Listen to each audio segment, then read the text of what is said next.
Sebagian orang mungkin tidak menyukai makanan yang satu ini, dapat merubah aroma mulut menjadi tidak sedap. Namun kedua makanan tersebut memiliki penggemarnya sendiri. Jengkol biasa diolah dengan cara disemur, sedangkan petai biasa diolah dengan dibuat sambal goreng. Siapa ya yang bisa menolak kelezatannya? Namun tahukah Anda, di balik rasanya yang nikmat, jengkol dan petai juga dapat menimbulkan gangguan pada kesehatan jika tidak dikonsumsi secara bijak. Benarkah? Dan adakah manfaat dari mengonsumsi kedua makanan tersebut? Dokter spesialis gizi Maria Haryono akan memaparkannya secara paripurna untuk Anda, pemirsa Hidup Sehat Plus. Sebagian orang menyukai sekali makan pete maupun jengkol, justru karena bau dan aromanya ya. Nah, tetapi ada juga yang tidak menyukai. Kita berbicara dulu mengenai hal baik tentang pete dan jengkol, terutama apa sih isi nutrisinya. Jadi kita lihat satu-satu. Di dalam pete sebenarnya mengandung energi yang lumayan cukup. Kemudian ada proteinnya, ada vitamin C-nya, ada kaliumnya yang cukup banyak, dan juga mengandung antioksidan pastinya. Kalau sudah berbicara antioksidan, biasanya orang-orang sudah pada tahu manfaat terhadap kesehatannya pastinya cukup baik. Lalu bagaimana dengan jengkol? Nah, siapa yang suka dengan semur jengkol atau rendang jengkol? Nah, di dalam jengkol juga mirip seperti halnya pete, mengandung sumber energi yang cukup. Kira-kira di dalam 100 gram jengkol ini menyerupai jumlah kalori atau jumlah energi saat kita mengonsumsi 100 gram nasi. Lalu kandungan proteinnya juga lumayan loh. Jadi kalau ingin mensuplai atau mengkonsumsi jengkol, kita dapat benefit yaitu asupan protein kita jadi lumayan bertambah. Selain dari sumber energi, sumber protein, di dalam jengkol juga ada antioksidan. Sama seperti pete ya, jadi kalau kita berbicara antioksidan biasanya semua mulai, oh ya, wah ini pasti benefitnya lumayan baik.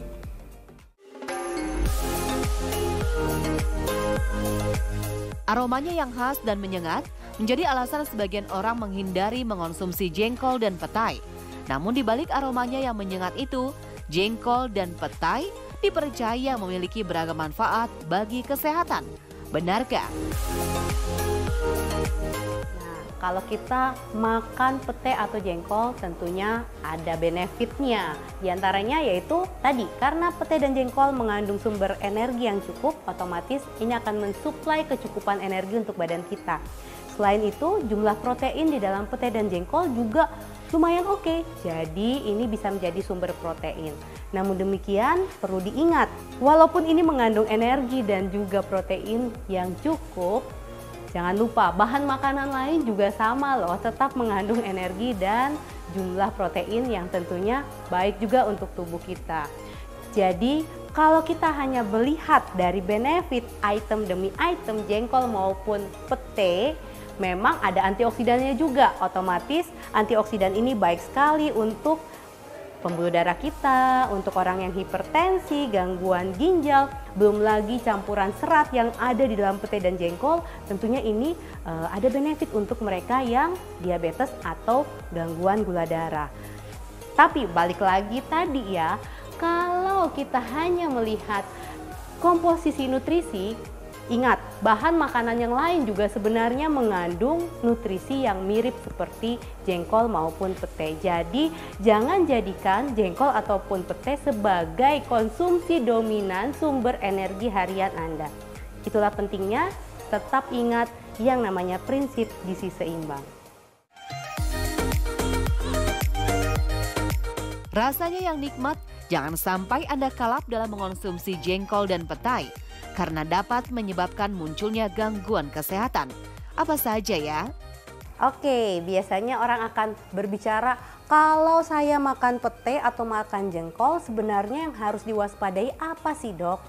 Satu-satu lagi kita lihat ya. Selain dari aromanya, sekarang sih kita tidak berbicara aroma karena kita tahu ya aroma pete dan jengkol ini sangat khas sekali pada saat kita konsumsi, lalu aroma yang dikeluarkan entah dari bau dari mulut ataupun mungkin dari air kencing. Tetapi efek yang lain kalau kita berbicara tentang pete, sebenarnya pete cenderung aman. kita dapat benefit kesehatannya. Namun salah satu yang sering pembicaraan orang, kalau habis makan pete perutnya nggak nyaman. Mengapa bisa demikian? Salah satu penyebabnya bisa diakibatkan oleh asupan pete yang terlalu banyak, lalu seratnya pun juga menjadi lebih di dalam saluran cerna. Kita tahu kalau kita mengonsumsi serat lebih banyak pada hari itu biasanya timbul dampak rasa tidak nyaman di saluran cerna. Walaupun demikian, hal ini kita tidak bisa samaratakan dampak yang timbul pada setiap orang. Bisa saja ada orang yang mengonsumsi pete hari ini, namun dia tidak merasa terganggu pada saluran cernanya. Lalu kita lihat dengan jengkol. Bagaimana dengan jengkol? Ini sangat terkenal sekali efek sampingnya.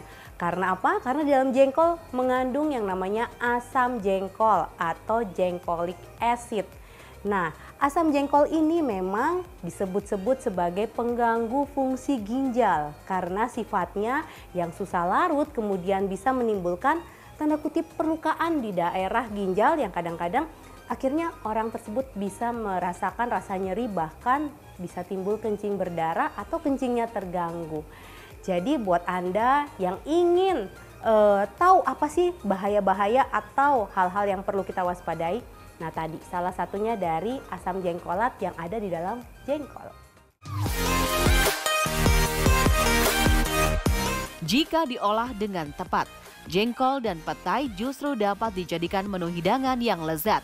Namun tahukah Anda, kalau tidak semua orang dapat mengonsumsi jengkol dan petai? Benarkah? Melihat benefit pete dan jengkol yang lumayan oke, namun tentunya ini warning atau peringatan buat kondisi-kondisi tertentu. Pete mengandung kalium yang cukup banyak, lalu juga untuk jengkol ada kandungan asam jengkolat yang ternyata berpotensi untuk mengganggu fungsi ginjal. Otomatis buat Anda yang memang dianjurkan konsumsi kalium harus dikurangi, ataupun Anda yang mengalami gangguan fungsi ginjal, ada baiknya hindari konsumsi pete maupun jengkol. Beragam mitos dan juga fakta banyak beredar di masyarakat mengenai jengkol dan juga petai. Salah satunya konsumsi petai dapat menyebabkan asam urat. Itu fakta atau mitos? Ini fakta. Jadi sebenarnya gini, di dalam pete ini mengandung unsur purin. Kita tahu salah satu yang menyebabkan kadar asam urat tinggi adalah bila kita konsumsi bahan-bahan makanan sumber purin. Walaupun demikian, ternyata dalam beberapa tulisan, dalam beberapa penelitian menunjukkan purin yang kita konsumsi dari pete ataupun dari tumbuhan lain ternyata tidak memperburuk terjadinya gout. Berbeda kalau kita konsumsi purin yang dari hewani.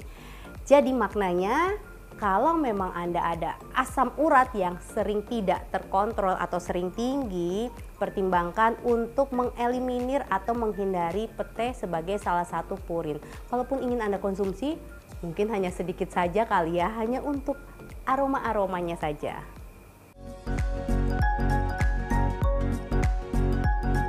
Fakta mitos selanjutnya, setelah mengonsumsi jengkol dan juga petai, buang air menjadi bau tidak sedap.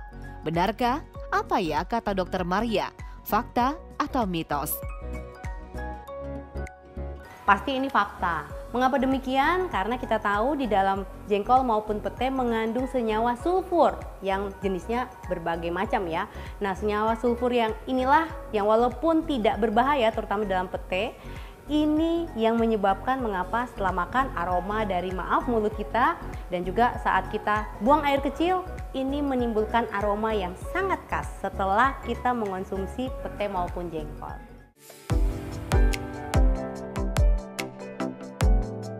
Bagi Anda penggemar jengkol dan juga petai, yuk simak tips berikut ini agar setelah mengonsumsinya Anda mendapatkan manfaat bagi kesehatan. Sekarang bagaimana tipsnya ya? Kita bicara dulu yang biasanya orang takutkan ya, jengkol dengan asam jengkolat. Rupanya untuk mengeliminir atau mengurangi asam jengkolat, kemudian kita mengurangi dampaknya, upayakan tidak mengonsumsi untuk lalapan atau biasanya bentuknya mentah. Jadi olah dahulu, biasanya direbus dulu, lalu bumbui seperti biasa. Ini lebih aman, bisa mengurangi kadar asam jengkolat di dalam jengkol. Lalu bagaimana dengan pete? Untuk pete, ya untuk Anda yang menyukai, ada baiknya ya pete dijadikan sebagai varian dalam konsumsi entah itu sumber protein maupun sumber serat atau sumber mikronutrisi. Jadi bukan untuk dikonsumsi secara monoton ataupun dijadikan pengobatan, karena bagaimanapun tubuh kita butuh nutrisi dari beraneka macam bentuk makanan, bukan semata-mata hanya dari pete saja ya. Nah, sebagai tambahan, kalau Anda ingin mengonsumsi pete, ini tentunya aman saja kalau Anda ingin jadikan varian di dalam masakan ataupun digunakan sebagai lalapan, karena asam jengkolat ini adanya tentunya di dalam jengkol, bukan di dalam pete.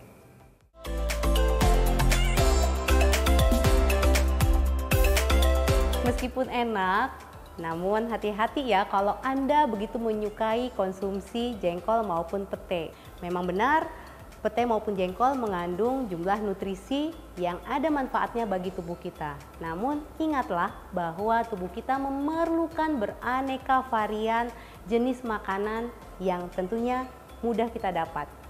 Saya Maria Haryono, dokter spesialis gizi klinik untuk Hidup Sehat Plus.